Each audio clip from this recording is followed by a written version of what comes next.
श्री शिवाय नमस्तुभ्यम। हम सबको पता है कि 4 मई को रवि का पुष्य योग पड़ रहा है। आप सबको पता होना चाहिए कि साल में सिर्फ 2 से 3 बार ऐसी तिथियां आती हैं जिस दिन रविवार के दिन पुष्य योग होता है। तो आप सभी लोगों को अपने घर में आपके बच्चों के लिए, वो बच्चा आपका लड़का भी हो सकता है, वो बच्चा आपकी लड़की भी हो सकती है, चाहे एक बच्चे हों या एक से ज़्यादा बच्चे हों, अगर वो पढ़ाई में वीक है, मतलब उनके नंबर्स अच्छे नहीं आ रहे हैं एग्ज़ाम में, तो आप सभी को इस उपाय को करना है। बहुत ही अलग सा प्यारा सा उपाय है। माँ या पिता इस उपाय को अपने बच्चों के लिए ज़रूर करेंगे, ठीक है ना। देखो, आज के टाइम पे जितने भी पेरेंट्स हैं ना, यानी कि जितने माँ बाप हैं ना, अपने बच्चों की जो भविष्य है ना, करियर है, उसके लिए बहुत चिंतित रहते हैं कि उनका बच्चा गुस्सा करता है, गलत दिशा में चला गया है, मतलब है ना, समझ रहे हो। आप सभी को इस उपाय को करना चाहिए, ठीक। इसके लिए बहुत ही कॉमन सा ये उपाय है, बहुत ही पुराना और बहुत ही प्यारा सा उपाय।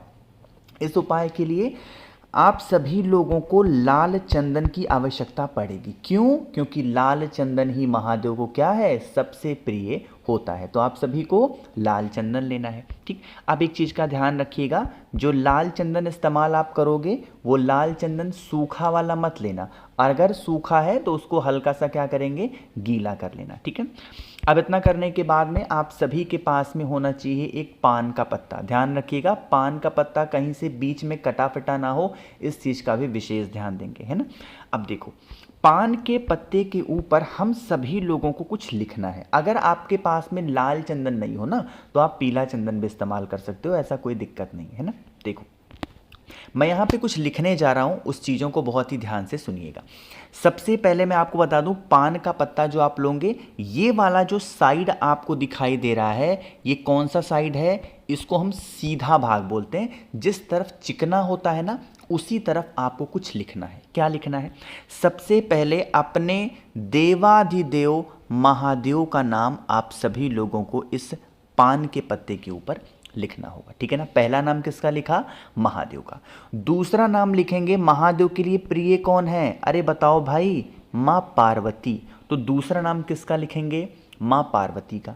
तीसरा नाम हम किसका लिखने वाले हैं? अरे जल्दी से बताओ, किसका लिखोगे तीसरा नाम?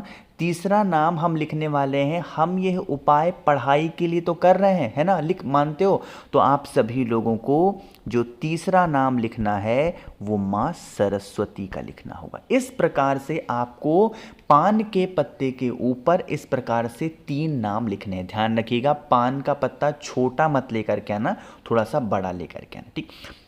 तो ये 3 नाम। अब कुछ लोग कहेंगे भैया हमें लिखने में दिक्कत होती है, या फिर हम इस उपाय को करेंगे, हम इतने पढ़े लिखे नहीं हैं कि हम नाम को लिख पाए, हम अपना नाम नहीं लिख पाते तो हम कहीं और कैसे लिख पाएंगे। देखो, अब आपके पास में भी एक ऑप्शन है, ठीक। अगर आप नाम नहीं लिख पा रहे हो ना, तो आप बिंदी लगा दो। जैसे पहली बिंदी लगा दो देवाधिदेव महादेव के नाम की, ठीक है ना।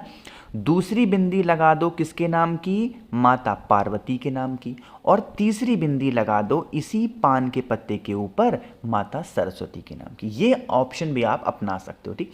फिर आप इस पान के पत्ते को उठाना।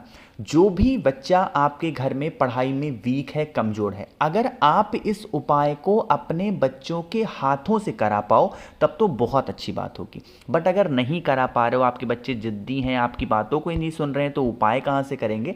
तो आप उनका नाम और गोत्र बोल के उपाय करना, लेकिन किसी भी तरीके से इस पान के पत्ते को अपने बच्चे के हाथों से स्पर्श करा दो, टच करा दो, ठीक है ना। टच कराने के बाद में आप सभी लोगों को इस पान के पत्ते को उठाना है और लेके कहाँ पे जाना है? देवाधिदेव महादेव के शिवलिंग के पास में, और वहाँ पर पहुँच करके उसी पान के पत्ते को महादेव के शिवलिंग के ऊपर मात्र समर्पित कर देने से रवि का पुष्य योग का शुभ मुहूर्त बन रहा है। सुबह के 5:55 से लेकर के और दोपहर के 12:05 तक इसके बीच में उपाय कर सकते हो। अगर मान लो कि इसके बीच में आपको टाइम नहीं मिला उपाय करने का, देन आप सीधा फिर बीच में उपाय नहीं करेंगे, फिर सीधा आप शाम के टाइम पे प्रदोष काल में ही इस उपाय को कर सकते हो, ठीक है ना। करिएगा, ये बहुत इजी सा आसान सा उपाय था, अपने बच्चों के लिए आप ज़रूर करेंगे, ठीक है ना। चलो, तो पहला उपाय आप सभी को समझ में आ गया है। आगे बढ़ते हैं अब इस वीडियो के हम लोग अपने दूसरे उपाय की तरफ। और ये जो दूसरे उपाय की हम लोग बात करने वाले हैं, ये भी आपके बच्चे के लिए ही होगा कि अगर आपके बच्चे चंचलता में बिल्कुल आगे हैं, पढ़ाई में बिल्कुल पीछे, लेकिन चंचलता में, बदमाशी करने में, शरारत करने में बहुत ज़्यादा आगे हैं, तो आप इस उपाय को करेंगे। ठीक, यह उपाय को करने का टाइमिंग होगा जब आपका बच्चा सो रहा हो, चाहे वो दिन में या रात में, इससे मतलब नहीं है, बट जब आपका बच्चा सो रहा होगा तो ही करना है। क्या आपको इस प्रकार से लेनी होगी बेलपत्र, कितनी? 3 बेलपत्र पहले से इंतजाम करके सारा रखे रहना। कितनी बेलपत्र लोगे? 3। जो भी बच्चा आपका चंचल है या जो भी बच्चा आपकी बातों को नहीं सुनता है घर में, आप सभी को क्या करना है, ये जो बेलपत्र आपको दिखाई दे रहा है उस बच्चे के हाथों से स्पर्श कराओगे। उन 3 की तीनों बेलपत्र को अपने बच्चे के हाथों से स्पर्श कराएंगे तो किसका ध्यान करोगे? अरे बताओ भाई, माता उमा का स्मरण करेंगे। किसका ध्यान करोगे? माता उमा का ध्यान करते हुए आपको अपने बच्चों को स्पर्श कराना। फिर इसी बेलपत्र को उठाना, तांबे के लोटे में जल भरना और महादेव के शिवलिंग के पास पहुंचना।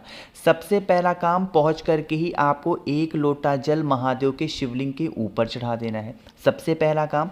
जो दूसरा काम आपको करना है, जो आपके पास में बेलपत्र है, कितनी? 3, उन 3 के तीनों बेलपत्र को भोले शंकर के शिवलिंग के ऊपर एक एक करके, यहाँ पर भी किसका ध्यान करोगे? माता उमा का ध्यान करके अगर आप समर्पित कर देते हैं तो आपके बच्चे हमेशा जीवन में तरक्की करेंगे। कभी आपको अपने बच्चों के लिए परेशान होने के लिए और घबराने की ज़रूरत नहीं पड़ेगी। ठीक है ना? करिएगा ज़रूर भाई, किसी को भूलना नहीं है। बहुत ही स्पेशल सा उपाय था। 2 उपाय आपको समझ में आ गया है। आगे बढ़ते हैं अब इस वीडियो के हम लोग अपने तीसरे उपाय की तरफ, जो कि ये उपाय भी आपको ज़रूर करना है। लेकिन कैसे करने हैं, कहाँ पे करने हैं, इसकी बातें ज़रूर करेंगे। लेकिन सबसे पहले करिए वीडियो को लाइक, जिसने अभी तक चैनल को सब्सक्राइब नहीं किया और मेरी आवाज़ बस आप सुने ही जा रहे हो, चैनल को सब्सक्राइब नहीं कर रहे हो, तो जल्दी से करेंगे चैनल को सब्सक्राइब। ठीक, देखो ये उपाय भी स्पेशली हम किसके लिए करेंगे? अपने घर के अच्छा देखो, बच्चे की हम बातें कर रहे हैं तो ये नहीं कि आपका अगर एक ही बच्चा है तो 1 पान का पत्ता लोगे, 3 बच्चे हैं तो 3 पान का पत्ता नहीं।